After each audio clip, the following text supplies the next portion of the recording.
It's time to talk some trades with Joey P and the Welsh for week 13. Welsh has got some names to buy low, to sell high, and certainly some moves need to be made because there was a lot of change and a lot of big things happening on the injury front this weekend. So Welsh, let's help the people with making some moves. All right, as we move trades here to into the in-show, I am trading away a player, and it is one of the more obvious ones. It's actually kind of a Joey P argument as well. I am trading away Minnesota Twins shortstop Carlos Correa. He's hitting .308 on the year. He's got 8 homers.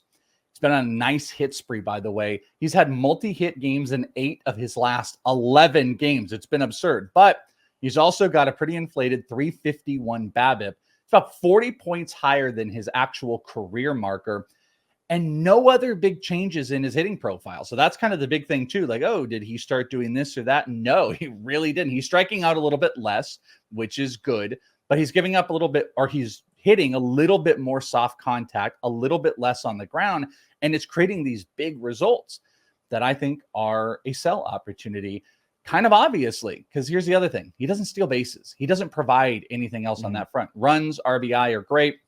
He's kind of being sandwiched in with Royce Lewis. So if somebody is in the market for a shortstop, I mean, God, if the Twins weren't good, Carlos Correa to the Dodgers would make real sense. But in a fantasy perspective, I would move off if someone is buying Carlos Correa because I don't buy the hitting profile maintaining to an elite level, and he's injury prone. Like, he's going to get hurt. This is what happens for him. So that's your argument, Joe. I give that to you. I got a couple others here. Carlos Correa, certainly we have a very long injury list of the and I it's funny, he's in the show sheet too because he's one of the 3 ups this weekend.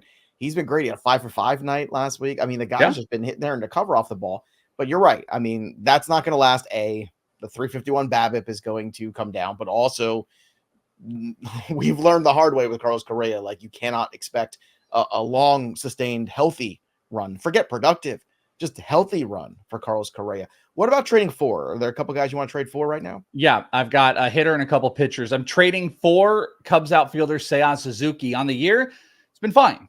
267, 8 homers, 5 stolen bases. But since June 1st, it's hitting .292, and he's gotten 3 homers and 3 of those stolen bases in that period of time, that short period of time. His hard hit numbers, they're way up this year. It's around 53% hard hit, which is top 5 percentile in the league. He's also got career high barrel numbers. And here's kind of the thesis around that in general. The summer ball should start flying. Baseball, they're going to wheel in those totally not, manufactured and altered baseballs that they totally don't do in every other series the New York people like to talk about. But the summer ball is going to start traveling. And with that, give me high barrel and high hard hit numbers for Seiya Suzuki. I actually think we might be in for a big run upcoming here soon. And he's just kind of like middle of the pack, I think. I don't think anyone has hard feelings one way or another. So I think I'd buy for him. This is an interesting one because you actually just traded away this guy. I also think there's a case where you could say this is the sell. I think this guy is literally buy or sell. I'm going to go on the buy side. Padres Michael King, who we've talked a bunch about. Since June 1st, an 11K per 9, a 1.5 ERA. His year numbers, they're pretty good, but homers have been killing him. But he gave up 8 home runs at the start of the year to April 28th, 8 of those home runs. But since May, he's given up only 3 home runs, and he's given up none this month over 3 starts. His K numbers are rising. 5 of his last 7 starts, he's got 6 strikeouts or more.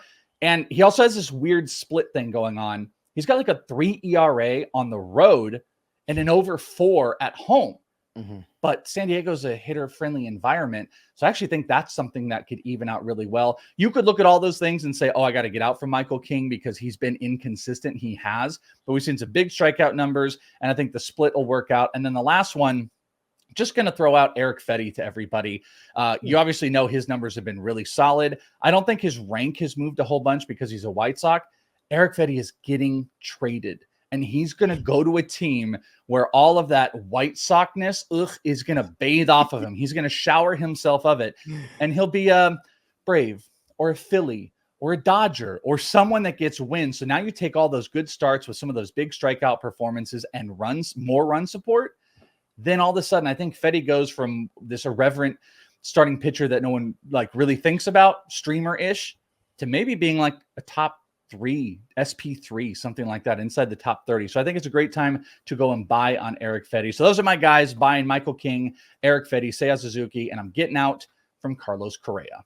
That was Talking Trades with Joey P and the Welsh for week 13. Make sure you head over to FantasyPros.com to check out all the buy low, sell high articles we got going up this week too. Always a lot of content on that front to help you make trades. And of course, use the tools over at Fantasy Pros as well. Sync your leagues for free and use the Trade Analyzer and Trade Finder tools to make sure you can get the best deals out there for your fantasy baseball squad.